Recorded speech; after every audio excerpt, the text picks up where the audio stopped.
Dossier L13 l'épisode 2, les jumeaux Pollock, mémoire d'avant la mort.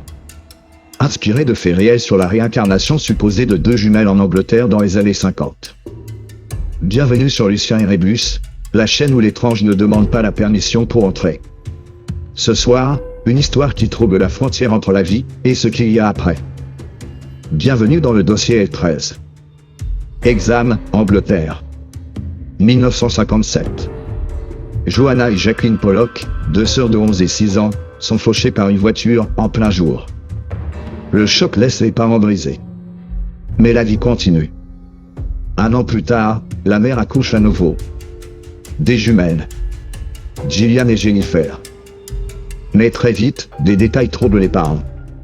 Jennifer a une tache de naissance identique à celle de Jacqueline.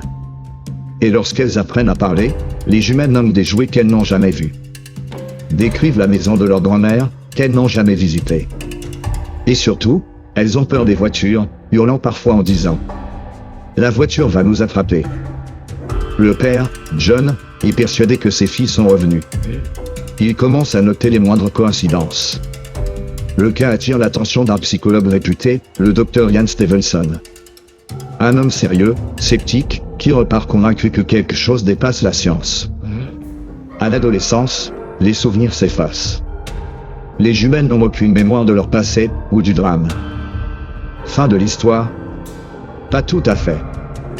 En 2008, Jennifer, désormais adulte, fait une séance d'hypnose régressive.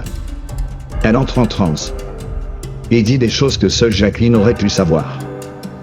L'enregistrement est coupé brusquement à la 37e minute.